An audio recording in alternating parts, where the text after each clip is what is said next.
اعوذ باللہ من الشیطان الرجیم بسم اللہ الرحمن الرحیم ان الذین کذبوا بآیاتنا واستکبروا عنها لا تفتح لهم ابواب السماء ولا يدخلون الجنة حتى يلج الجمل في سم الخياط وكذلك نجزي المجرمين لهم من جہنم مہاد ومن فوقهم غواش وَكَذَلِكَ نَجْزِي الظَّالِمِينَ۔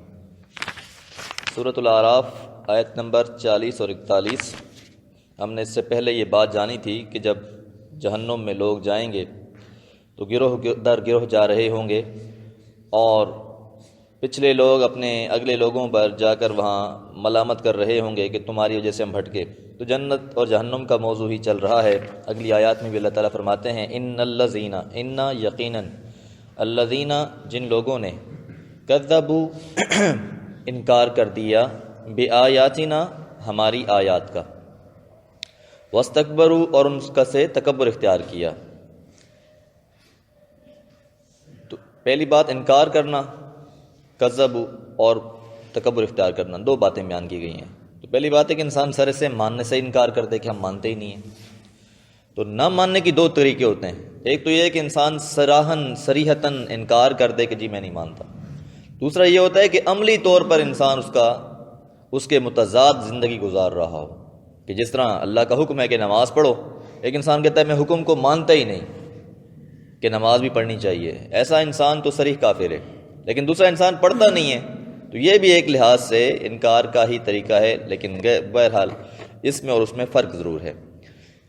تو ایسے لوگ جنہوں نے آیات کا انکار کیا اور تکبر اختیار کیا، لا تفتح نہیں کھولا جائے گا، لہم ان کے لیے، ابواب السماء، ابواب باب کی جمع، باب دروازے کو کہا جاتا ہے، ابواب السماء آسمانوں کے دروازے، ولا يدخلون الجنت، ولا اور نہ، يدخلون الجنت وہ جنت میں داخل ہوں گے، حتی یہاں تک کہ یلجو، حتی یلجا، ولجا یلجو، تو یلجا کا مطلب ہوتا ہے داخل ہونا، حتی یلج الجمل یہاں تک کہ داخل ہو جائے، فی سم الخیاط سوئی کے ناکے میں، اونٹ سوئی کے ناکے میں داخل ہو جائے، یعنی ان کا جنت میں جانا اتنا ہی ناممکن ہے جیسے کسی اونٹ کا سوئی کے ناکے سے گزر جانا۔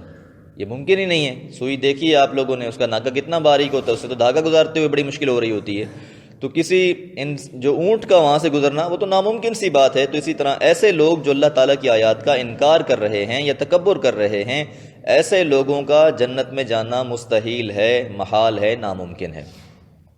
تو ان کے لیے اب پہلی بات یہ ہوئی ہے کہ ان کے لیے جنت کے دروازے یا آسمان کے دروازے نہیں کھولے جائیں گے۔ تو مراد یہ ہے کہ جب انسان کی روح قبض کی جاتی ہے، تو روح قبض کرتے ہوئے اگر انسان نیک ہے، صالح ہے، تو اس کی روح قبض کرنے والے فرشتے بھی بڑے روشن چہرے میں آتے ہیں اور جنت کا لباس لے کر آتے ہیں۔ اس کی روح کے بارے میں اللہ کے رسول حضرت برا بن عازب سے روایت ہے کہ اس کی روح اس طرح نکلتی ہے جس طرح سرائی سے پانی نکلتا ہے، اور اس کی روح کو قبض کر کے آسمانوں کی طرف جب لے کر جاتے ہیں فرشتے، تو جگہ جگہ پر استقبال کرنے کے لیے فرشتے موجود ہوتے ہیں اور پوچھتے ہیں کہ یہ کون خوش نصیب انسان ہے، کس خوش نصیب کا یہ بیٹا ہے۔ ان کو بتایا جاتا ہے کہ یہ فلاں ابن فلاں ہے، وہ کہتے ہیں خوش آمدید، مرحبا۔ اور اسی روایت میں یہ بھی اللہ کے رسول نے فرمایا کہ وہ اس پر درود پڑھتے ہیں، اس کے لیے وہ دعائیں کرتے ہیں، اور پہنچتے پہنچتے وہ آسمانوں تک پہنچتے ہیں، اور اس کے لیے فرشتے دروازے کھولتے جاتے ہیں اس کی روح کے لیے، یہاں تک کہ علیین تک اس کی روح کو پہنچا دیا جاتا ہے، اور اس کا دخول اور اس کا انتقال جو ہے وہاں پر کر دیا جاتا ہے۔ اور اس کے برعکس جو دوسرا شخص ہے، جو شخص اللہ کو نہ ماننے والا ہے، تکبر اختیار کرنے والا ہے، اللہ کی آیات کا انکار کرنے والا ہے، اللہ کے رسول نے فرمایا کہ اس کی روح قبض کرنے والے فرشتے جو آتے ہیں وہ ڈراؤنی شکل میں آتے ہیں، اس کی روح کو قبض کرتے ہیں، اور جب اس کی روح کو اوپر لے کر جایا جاتا ہے تو آسمان کے فرشتے پوچھتے ہیں کہ یہ کس بدبخت کی روح ہے، کس بدبخت کے بیٹے کی روح ہے۔ بتایا جاتا ہے فلاں ابن فلاں ہے، یہاں تک کہ اس کے لیے آسمان کے دروازے نہیں کھولے جاتے۔ تو اس حدیث سے بھی یہ بات ثابت ہوئی، یہ قرآن کی آیات بھی یہی کہہ رہی ہے کہ لا تفتح لهم ابواب السماء، ان کے لیے آسمان کے دروازے نہیں کھولے جاتے، اور پھر اس کی روح کو بالآخر لوٹا دیا جاتا ہے اور سجین کے مقام پر پہنچا دیا جاتا ہے۔ یہ دو مقام ہیں اور دونوں قرآن مجید میں ثابت ہیں، علیین بھی اور سجین بھی۔ تو نیک لوگوں کا جو مقام ہوگا وہ علیین ہوگا ان کی روحوں کا، اور بد لوگوں کی روحوں کا مقام سجین ہوگا۔ اور اگلی بات، لہم من جہنم مہاد، ان کے لیے ہوگا جہنم میں سے بچھونا. یہ قبر کی طرف بھی اس میں اشارہ ہے، کیونکہ یہ نہیں کہا گیا یہاں پر کہ جہنم میں ان کے لیے بچھونا ہوگا. یہ لفظ من سے بات سمجھ میں آ رہی ہے کہ جو جہنم کے بچھونے ہیں ان بچھونوں میں سے ایک بچھونا اس کی قبر میں بچھا دیا جائے گا.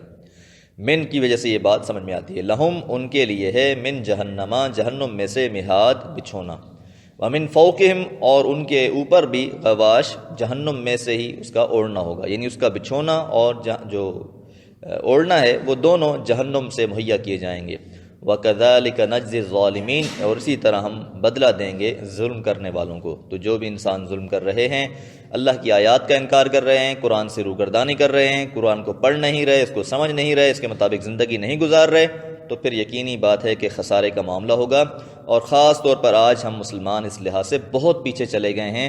ہمارا قرآن سے جو تعلق ہے وہ بڑا سرسری سا ہے. ٹھیک ہے، مختلف اوقات میں ہم اس کی تلاوت تو کر لیتے ہیں، لیکن ہم سمجھ نہیں پا رہے کہ اس کے اندر ہمیں کیا احکامات دیے گئے ہیں. اس لیے اللہ تعالیٰ سے دعا کرنی چاہیے کہ اللہ تعالیٰ اس قرآن مجید کو ہمیں سمجھ کر پڑھنے کی توفیق عطا فرمائے، اور اپنے آپ کو خواہش نفس سے بچانے کی کوشش کرنی چاہیے. اللہ تعالیٰ سے دعا ہے کہ اللہ تعالیٰ ہمیں نیکی کرنے کی توفیق عطا فرمائے. وما علیہ الا البلاغ.